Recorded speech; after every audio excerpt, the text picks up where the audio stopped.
네, 오늘은 대선 특집으로 좀 이어가 보도록 하겠습니다. 3프로 공약주 특별한 게스트분 모셔봤는데요. 이재명 선대위에서 민생 공약을 직접 담당을 하셨다고 합니다. 안진걸 민주당 서민중산층 경제살리기 위원장 함께하고 있습니다.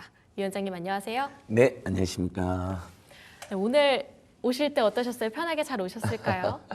아무래도 이제 선거 기간 동안은 내내 긴장했는데 예. 어제 이제 취임 선서 하는 거 보고 경제 살리기, 민생 살리기를 제일 먼저 하시겠다 해서 든든하고 고맙고 그 다음에 7월 17일 날 취임식이 아니라 네. 임명식을 하겠다는 겁니다. 권력자가 국민 위에 군림해서 취임을 하는 게 아니라 또는 어떤 조직에서 최고 수장으로서 취임을 하거나 내세우는 게 아니라 네. 국민들이 임명을 해달라는 거거든요. 그것도 이제 비상계엄 사태로 우리 국민들께서 엄청난 피해를 봤는데 경제도 그렇고 재헌절날 헌법을 수호하고 국민을 위해서 일하겠다 해서 임명식을 하겠다는 것만으로도 아마 많은 국민들께서 이재명 후보를 찍지 않은 분들도 굉장히 그러면은 기분 좋게 보지 않았을까. 그래서 그런 기조를 5년 내내 유지한다면 경제도 살고 민생도 살고 우리 국민들의 기분도 계속 네. 좋지 않을까 이런 생각을 해봤습니다. 우선은 결정이 난 사항이기 때문에 팔은 안으로 굽는다고 모두가 다 같이 이제 앞으로를 기대해 보면서 예, 맞습니다. 어떻게 하실지에 대한 기대감을 좀 끌고 갈 것 같습니다. 중요한 건 좀 수개월 동안 무정부 상태였기 때문에 네. 앞으로 저희가 해결해야 할 과제도 참 많지 않을까. 그만큼 대선 과정도 다사다난했잖아요. 그동안의 맞습니다. 대선 과정은 좀 어떤 마음으로 지켜보셨을까요? 뭐 이제 사실 대선이란 게 그렇습니다. 굉장히 우리나라에서 가장 중요한 국민주권 이벤트인데 네. 이제 A 후보, B 후보, C 후보, D 후보 네 분이 주로 토론했잖아요. 토론 때마다 엄청난 화제가 됐는데 네. 이제 저희들이야 이재명 후보를 적극 지지하지만 이제 지지하지 않으셨던 분들도 계시니까 그 대선 내내 살얼음 팔이죠. 뭐 앞서 나간다고는 하지만 그래도 마지막까지 겸손하게 치열하게 선거에 임해야 되는 거거든요. 사실 저는 아시는 분 알겠지만 민생경제연구소라는 시민단체를 오랫동안 했는데 네. 처음으로 선대위에 참여했거든요. 그 이유는 12.3 비상계엄 사태가 너무 충격적이었습니다. 그 뭐 경제 민생하는 분들은 뭐 그걸 모든 지표로 다 확인할 수 있었는데 아니 세상 오죽하면 12월 달 신용카드 사용액이 11월 달보다 줄어들 수 있겠습니까? 12월은 연말인데. 연말에 크리스마스에 눈도 내리고 사람들이 돈을 엄청 쓰는데 네. 11월보다 신용카드 사용이 줄어든 건 다른 나라 아마 동서고금을 들어서 처음 있는 일인데 그 정도로 엄청난 충격이 있었는데 저는 뭐 이재명 후보를 적극 지지하면서도 이제 또 어떤 측면에서는 제발 경제나 민생을 살리기 위해서도 내 후보가 모두 누가 되더라도 경제 민생 살리기 올인해주면 좋겠다 이런 마음으로 계속 응했습니다. 그래서인지 활동을 하시면서 이런 말씀을 또 하셨더라고요. 3년간 민생은 벼랑 끝에 몰려 있었다. 예. 네, 그러면 그동안의 이런 이야기들을 좀 들어보면서 앞으로 우리가 개선해 나가야 한다라고 했을 때 어떤 점의 개선이 가장 시급하다고 생각하세요? 일단 비상계엄 사태뿐만 아니라 윤석열 정권을 응원하는 분들에게는 좀 죄송한 말씀이지만 지난 3년 사실 대한민국 국격이라든지 민주주의라든지 경제 민생이 최악인 건 사실이거든요. 그건 모든 지표가 그렇습니다. 다른 나라에서 대한민국 민주주의나 언론 자유주의가 엄청 후퇴했다. 그리고 예를 들면 경제 지수만 해도 올해 4분의 1분기 0.2% 마이너스 성장한 거 국민께서 잘 알지 않습니까? 제가 가장 슬프게 생각하는 지표는 뭐냐면요. 문재인 정부 때 그 10만 원 이하의 소액 절도에서 입건되신 분이 4만 명 정도였거든요. 네. 확 줄어들었어요. 근데 작년에 우리 국민들 중에 10만 원 이하의 소액 절도로 입건된 분이 11만 명에 달합니다. 3배가 뛰었습니다. 근데 11만 명이 뿐이겠습니까? 적발해놓고도 봐주신 사장님들도 있을 거 아니에요. 또 검경에서 그냥 너무 소액이니까 눈 감아준 분들도 있을 겁니다. 더 된다는 이야기거든요. 그래서 지난 3년 동안 정말 경제 민생은 너무 피폐했다. 누가 되더라도 경제 민생은 제대로 살려야 된다, 챙겨야 된다 이렇게 했는데 어쨌든 성남시장 시절, 경기도지사 시절 가장 우리 서민들과 중산층 일반 국민들의 경제나 민생 이슈에 민감하게 활동했던 이재명 후보가 당선돼서 네. 지금 벌써 주가가 많이 뛰고 있지 않습니까? 네, 예. 움직임 참 좋습니다. 네, 그런 이 움직임이 5년 내내 갈 수 있도록 우리 국민들께서 저는 이렇게 해줬으면 좋겠습니다. 응원해 주시되 예. 잘못하는 거 있으면 또 호되게 비판도 해주시고 좋은 제안 많이 해주시고 저희 민생경제연구소는 정부에 들어가든 안 들어가든 저희 일꾼들이 네. 계속해서 우리 국민들의 목소리를 이재명 정부에 전달할 예정이거든요. 네. 언제든지 좋은 말씀, 쓴소리 해주시면 제가 잘 전달하겠습니다. 말씀 주신 것처럼 올해 1분기가 좀 경제 성장률이 마이너스 0.2%, 3분기 만에 마이너스 성장으로 돌아서기도 했고요. 그만큼 또 국내외 기관들도 올해 한국의 경제 성장률 자체를 한 0%대 정도로 낮잡아 보고 있더라고요. 위원장님께서는 그럼 지금의 한국의 민생 경제에 대해서 몇 점 만점에 몇 점 정도 주실까요? 지금 10점 만점이라면 거의 0점 수준이죠. 0.0점이요. 제가 몇 가지 통계를 말씀드리겠습니다. 네. 작년에 역사적으로 처음으로 체불임금이 2조를 넘어섰습니다. 이게 체불임금. 사실 여러분들 우리 알바만 했는데 그날 돈 안 주고 며칠만 안 줘도 네. 엄청 고통스럽고 서운하잖아요. 네. 신고를 해야 되나 말아야 되나 막 이런 그렇죠. 저도 어렸을 때 알바 많이 봤는데 근데 여러분 체불임금 피해자가 50만 명 안팎에 22조를 돌파했거든요. 이게 처음 있는 일이에요. 4분의 1분기 벌써 지금 작년 기록을 깼습니다. 체불임금이. 그리고 개인 파산, 개인 회생, 법인 파산, 개인 법인 회생 최대치입니다. 자, 통계가 나왔는데요. 그 대한민국의 사업자 등록을 한 모든 사업자들 중에 네. 1년에 100만 개가 문을 닫는데 그것을 매일 분으로 한 사람은요 30초 하나씩 문을 닫고 있습니다. 4시간 하나씩 법인이 파산하고 있습니다. 최악이죠 정말. 신용카드 그러니까 그러면 마지막에 우리 국민 여러분 어디로 가죠? 도저히 먹고 살기 어려울 때 우리가 신용카드를 대출하잖아요. 네. 신용카드 대출액이 50조 육박합니다. 근데 잘 갚을 수 있을까요? 당연히 연체라고 했죠. 연체율도 최고입니다. 이게 지금 대한민국 민생경제 상황이거든요. 그래서 저는 이제 이재명 후보, 이재명 대통령이 예. 되셨으니 제일 먼저 민생회복지원금 그리고 지역화폐 대폭 확대, 그다음에 극빈층 약자 서민 청년들에게는 꼭 집어서 그분들에게 내수 여력을 회복할 수 있는 집중적인 복지 확대 예. 이런 부분이 필요하다. 그러면 어떻게 되냐? 그게 그분들이 내수나 소비를 늘림으로써 성장의 동력이 되거든요. 저희가 무조건 막 복지만 늘리자, 무조건 서민들을 지원하자 이런 주장이 아닙니다. 네. 결국은 그건 내수를 살려서 대한민국의 경제 성장률을 4분의 1분기 때 마이너스 0.1%인데 그것을 1%, 2%로 늘리자는 이야기입니다. 3%까지. 예, 최소 3%까지 늘려야 됩니다. 쉽지는 않겠지만 예.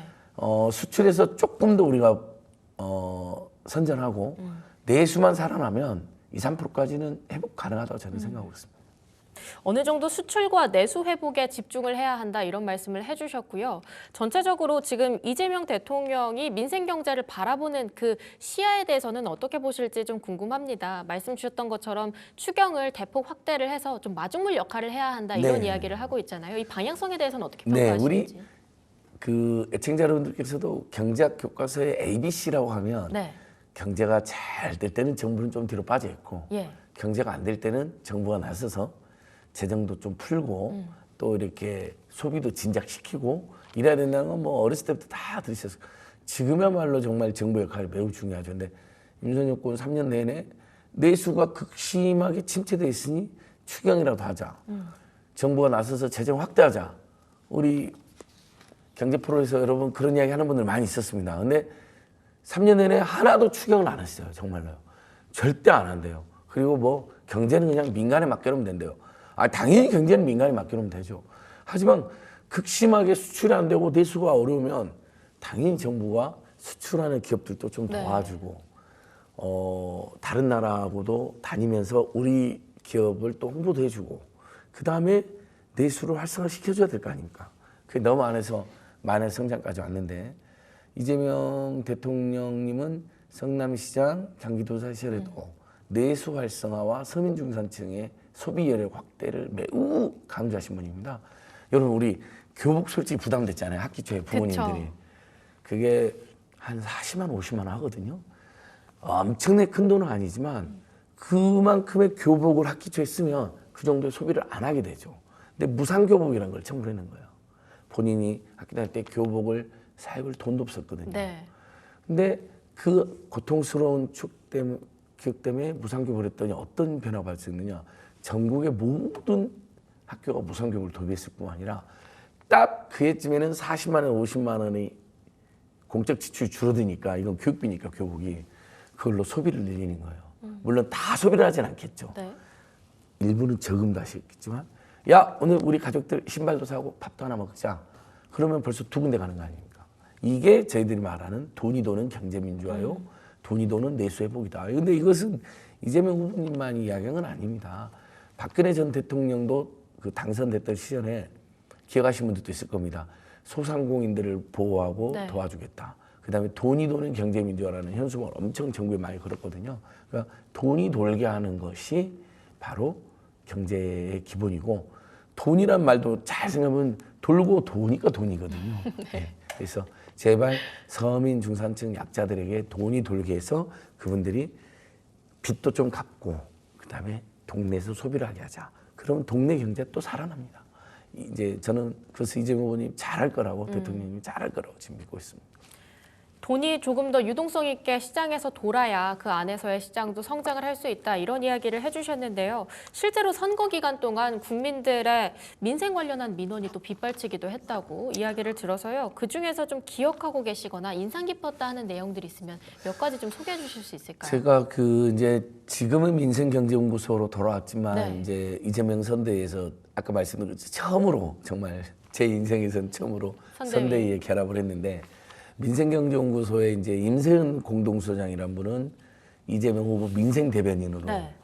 김현정 전 소장은 비체혁명본부 부본부장으로 이희성 공익법률위원장도 서민중산층 경제살리기위원회 선임 부위원장으로 저희 이제 일꾼들이 쉽게 말해서 선대에 모두 결합한 겁니다. 네. 그 내란을 극복하고 민생 경제를 살려야 되는 저희들이 주장했던 것을 이재명 후보가 공약을 했기 때문에 함께하자 해서 다 결합한 건데요.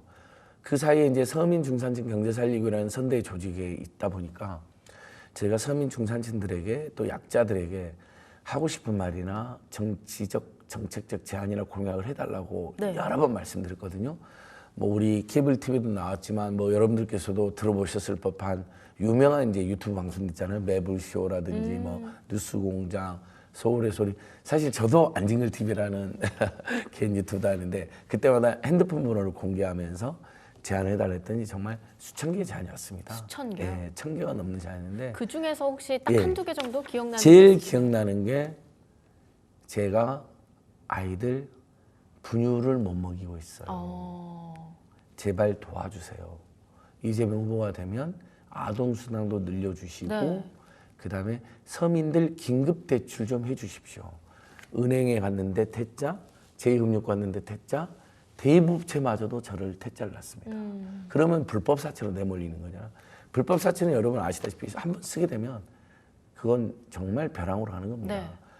근데 예전에 이재명 후보가 경기도지사 시절에 11만 명의 경기도민들에게 1%의 초저금리로 300만 원을 빌려준 적이 있습니다. 긴급 생계 지원. 네. 근데 이건 그냥 무상은 아니고요. 빌려준 겁니다. 이런 대책이 필요하다는 이야기도 되게 많이 들었고요. 그 다음에 이제 민생경제연구소가 운영하는 홍길동은행이라는 곳이 있거든요. 그러니까 저소득 긴급이 계실 때 제가 가족 숫자대로 10만 원, 20만 원을 무상으로 지원해 주는 곳인데 예. 동시에 그 상당히 많이 왔습니다. 3일째 굶고 있습니다. 아이고 다 이게- 기본적으로 예. 먹고 사는 게 되게 그러니까요. 힘드네요. 우리 앵커님께서도 그런 분들이 있을 것이라고 어렴풋 생각했지만 진짜로 그게 문자로 오고 전화로 오잖아요. 네. 그럼 느낌이 어떠냐면요. 와, 대한민국 정말 큰일 났구나. 근데 그게 한두 분이 아니에요. 정말 애가 굶고 있어요. 제가 3일째 수돗물을 먹고 있어요. 분유가 없어요. 어머니, 아버님한테 먹일 게 없어요. 심지어 초등학생한테도 문자가 왔는데 엄마가 밥을 안 먹어요. 그래서 무슨 내용이 했더니 아이들 밥을 먹인 다음에 더 이상 돈이 없으니까 네. 나는 밥 안 먹어도 돼. 근데 애가 처음에는 그러랬는데 계속 그러니까 저희한테 문자를 보내서 우리 엄마 맛있는 거 먹게 10만 원만 도와주세요. 제가 10만 원 바로 송금해 드렸습니다. 아이에게. 그러니까 이런 국민들이 지금 아까 10만 원의 소액절도를 하다 걸린 분이 11만 명이나 된다 그랬잖아요. 네. 그다음에 30주 하나씩 사업체가 폐업한다 그랬잖아요. 문을 닫는다. 폐업한 분들 어떻게 할까요?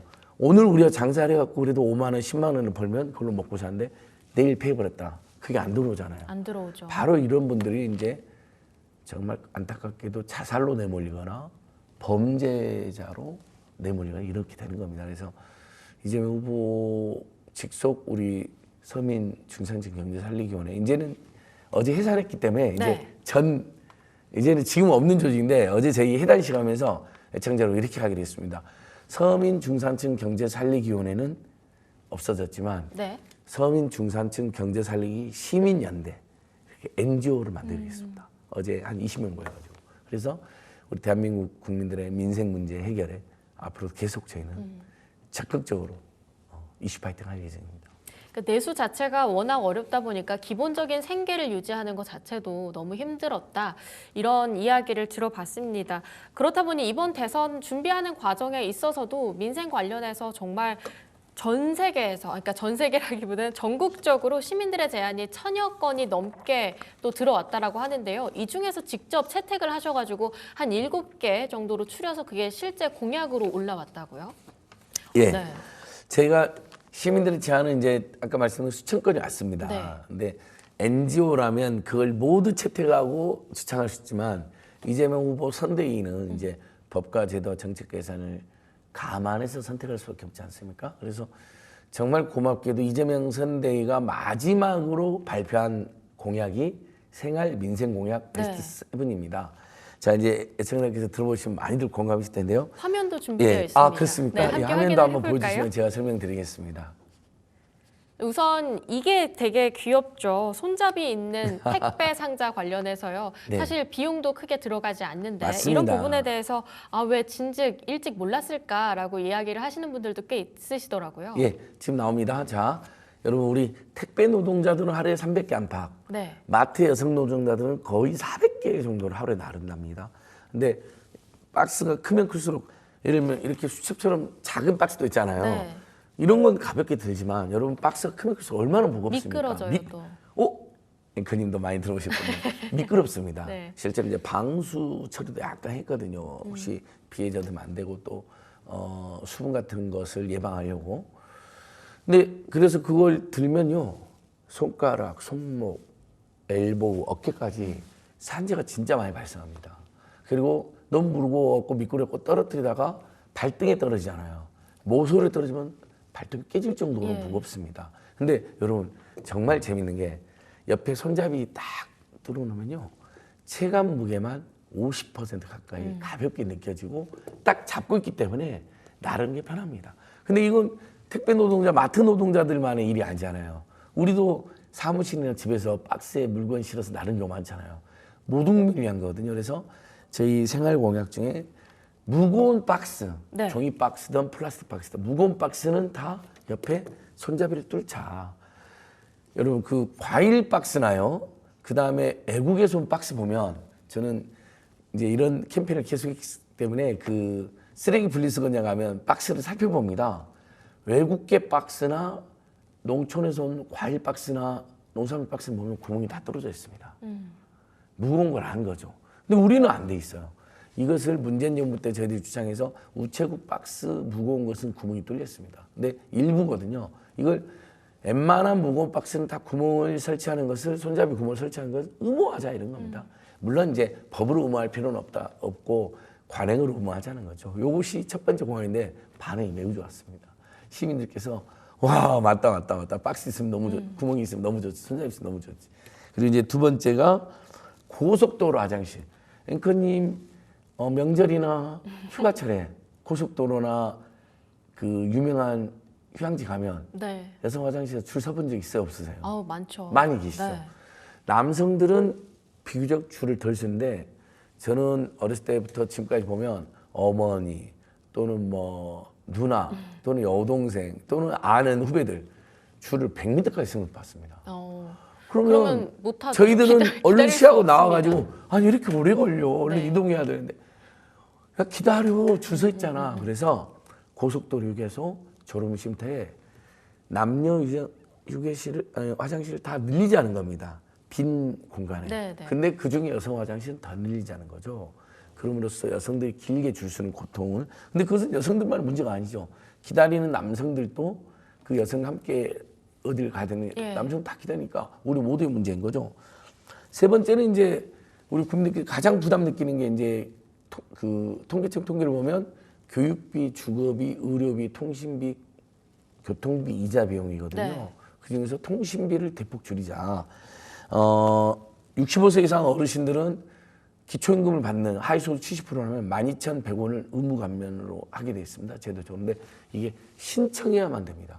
그래서 오늘 이 방송 들으신 분도 주변에 어머니, 아버님이나 할머니, 할아버지 65세 이상인데 기초임금 받는다. 알려주십시오. 신청해라고. 근데 그것을 앞으로는 통신 3사가 보건복지부에 기초임금 받는 데이터를 받아서 자동으로 감면해 주자는 겁니다. 신청해야 되니까 당연히 몰라갖고 또는 내일 해야지 또는 깜빡하고 또는 귀찮아서 신청 혜택을 못 보는 분이 우리 전체 어르신들 중 50% 가까이가 있습니다. 이런 대책들을 제가 계속 발표한 거죠. 이렇게 해서 4가지 소개를 해주셨네요. 일단 3가지 소개했는데 4개가 더 있어. 얼른 4개 더 소개할까요? 한 가지만 그러니까 줄여서. 시간이 제가 지금 인상적인 딱 한 가지만 그러면 들어볼까요?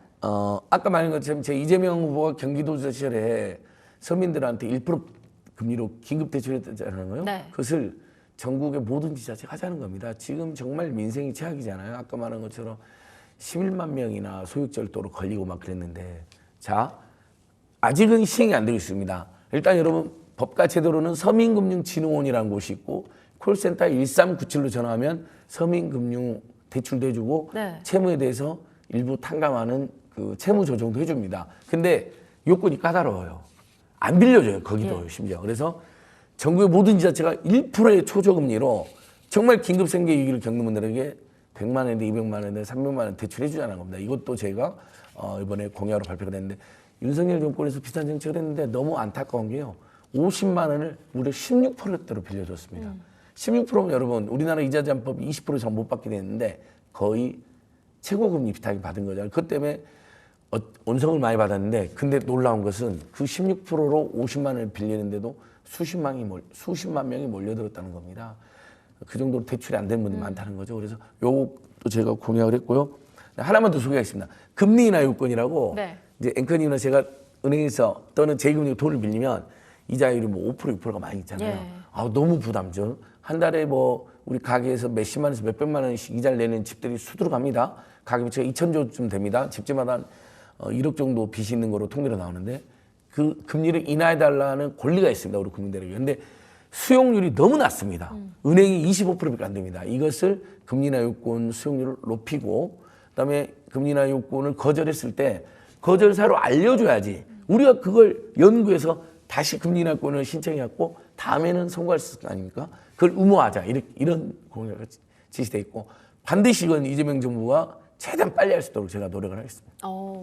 어찌 보면 저희가 시간 관계상 살짝은 간추리기는 했지만 여기에서 좀 많은 분들께서 귀엽게 보시는 여러 가지 공약들도 있고요. 앞으로가 조금 더 기대되는 조금은 숨통이 더 트일 수 있지 않을까라는 그런 생각들을 하게 만드는 공약들도 있는 것 같습니다. 이 중에서 가장 시급하고 가장 꼭 필요하다라고 보는 공약이 있을까요? 저는 교육비, 주거비, 의료비, 통신비, 이자비, 교통비가 가계에서 통계청 통계하면 가장 많이 지출되거든요. 네. 그다음에 식료품비하고 일단 통신비를 인하하면요. 집집마다 한 가계 통신비가 15만 원에서 한 30만 원 사이가 나오거든요. 보통 2인 가족 평균은 15만 원인데 예. 4인 가족이면 한 한 30만 30만 원 되겠죠. 그러니까 통신비만 좀 인하가 돼도 그다음에 여러분 4만 원대 요금제 썼는데 데이터 한 일주일이면 다 소진되고 속도가 엄청 느립니다. 그래서 와이파이만 막 차단해 버렸는데 저가 요금제에서도 데이터 제공량을 확대하고 네. 그다음에 5G 요금제는 지금 최소 요금제가 거의 4만 원대인데 2만 원대, 3만 원대 요금제도 내놔라는 거죠. 이렇게 하면서 데이터를 조금 쓰는 분들은 2만 원 요금제도 이용할 수 있게 하면 집집마다 한 몇만 원 줄어들지 않겠습니까? 이제 이런 식으로 저희는 제일 시급하신 가능에 교육비, 주거비, 의료비, 통신비, 이자비, 교통비를 좀 대폭 줄이는 정책을 펼치자는 겁니다. 그게 가장 시급하다고 예, 그게 보시는 시급한 게. 거군요. 그러면 집집마다 최소 몇만 원에서 몇십만 원까지 줄어들 수가 있거든요. 그러면 숨통이 좀 튀지 않습니까? 그리고 거기에다가 저는 민생회복지원금 우리 코로나 때 1인당 25만 원 지원해갖고 전국적으로 내서 확 살아나지 않았습니까? 이건 이번 2차 추경에서 김문수 후보님도 30조를 약속했고 이재명 후보님도 35조를 약속했거든요. 여야가 생각이 똑같습니다. 30조, 35조. 네. 근데 전 국민 1인당 25만 원을 주면요. 12.5조면 가능합니다. 50조를 줘도 아니 50만 원을 줘도 12.5조니까 25조면 가능합니다. 그러니까 전 국민 민생회복지원금 코로나에 이어서 지금 최근에 비상기업 여파까지 너무너무 어려웠거든요. 드리고 나머지는 또 서민이나 중산층이나 AI나 뭐 수출 기업들을 응원하는 이렇게 써도 35조, 30조를 서로 약속했기 때문에 그러면 이제 그러면 정부 부채가 너무 늘어난다고 고민하시는 분도 있는데 만약 경제가 살아나고 우리 국민들이 세금을 더 내면요. 정부 부채를 줄일 수가 있는 이런 선순환이 가능한 것이죠. 어느 정도 일단은 당장은 돈이 돌아야 한다. 예, 그 부분이 그렇습니다. 제일 중요한 거네요. 민생회복지원금, 예. 그다음에 이재명 후보가 성남시장 시절부터 이야기했던 지역화폐 확대. 지역화폐라는 건 제가 짧게 말씀드리면 전남 강진이 중앙정부는 아동수당을 만 7세까지 10만 원을 현금으로 줍니다. 네. 통장으로 들어오는데요. 10만 원 때문에 출생률이 늘어나진 않겠죠. 없는 것보다 낫지만. 그쵸. 전남 강진군이 어떻게 했냐면요. 아동수당을 지역화폐로 60만 원을 더 줍니다. 그러니까 엄마 아빠들이 중앙정부는 10만 원만 주는데 강진군은 60만 원을 더 주네. 근데 그걸 지역화폐로 줍니다. 네. 올해 안에 중소기업, 중소상공인들만 쓸 수가 있습니다. 어떻게 됐을까, 여러분? 열심히 쓰죠. 열심히 쓰게 되잖아요. 다 써야죠. 소멸하니까. 예. 저금을 할 수가 없잖아요. 출생률이 깜짝 놀랐을 텐데 2배로 뛰었습니다. 전남 강진. 그리고 동네 경제가 살아나가지고요. 이사를 옵니다. 사람들이. 강진이 살기 좋다. 아동수당을 중앙정부가 주는 10만 원, 지방정부가 60만 원, 70만 원이나 주더라. 그 근거도 있어요. 실제 애기 키우는 부모들한테 통계를 내보니까 아이 하나 키울 때 한 달에 7, 80만 원 정도 든다는 거예요. 딱 거기에 맞춰주니까 출생률이 여러분 2배로 뛰었습니다. 아니 그동안 저출생이 대한민국의 가장 큰 위기다. 대한민국 소멸된다. 전 세계에서 제일 먼저 없어진다고 난리 났잖아요. 그래서 몇십 조를 썼어요. 근데 출생률이 반등 안 했거든요. 그런데 젊은 엄마 아빠들에게 아이고 애 키우기 얼마나 힘들어요 하고 아동수당을 100% 60만 원을 더 줬더니 출생률 2배로 뛴 겁니다. 네. 이걸 전국적으로 하면 어떨까요? 출생률 뛸 거고 서민 중산층 가정에서도 큰 도움이 될 거 아닙니까? 동네 경제, 지역 경제, 내수경제 확 살지 않겠습니까? 바로 이런 걸 빨리 하자 제가 강력하게 주장하고 있고 아마 제 감으로는 이재명 대통령 정부가 비상경제 TF 지금 어제 첫 번째 행정명이 비상경제 TF 네. 만드는 거잖아요. 빠르면 오늘이나 내일 뭐 이번 주 안에 회의를 할 텐데 민생회복지원금이나 지역화폐 논의가 바로 들어갈 겁니다. 그리고 반드시 해야 된다고 생각합니다. 네, 여러 가지 이야기를 좀 들어봤습니다. 오늘 재미있는 이야기들 많이 남겨주셔서 감사합니다. 인사드리도록 하겠습니다. 지금까지 안진걸 민주당 서민 중산층 경제살리기위원장과 함께했습니다. 이제 전직입니다. 전직. 네, 예. 전직 어제까지는 위원장님. 맞았는데 오늘부터는 다시 민생경제연구소로 돌아왔고요. 애청자 여러분 아무튼 좋은 정책이나 공약이나 제안 있으시면 우리 민생경제연구소 또는 안진걸 TV로 연락 주시면 바로 이재명 정부에 전달하겠습니다. 안진걸 TV라고 유튜브가 따로 있나요? 있습니다. 예. 네, 알겠습니다. 구독자가 한 그쪽으로. 23만 명 됩니다. 거기 이제 댓글 달아주시면 정책은 제가 바로 이재명 정부에 전달해서 우리 국민들을 대변하는 감히 대변하는 창구가 되도록 노력하겠습니다. 네, 추가적인 정책 관련한 이야기들 남겨보고 싶다라고 한다면 안진걸 TV 한번 검색하셔서 추가적인 나의 내용들 남겨두시면 좋을 것 같습니다. 지금까지 안진걸 위원장님과 함께했습니다. 위원장님 말씀 감사합니다. 네, 감사합니다.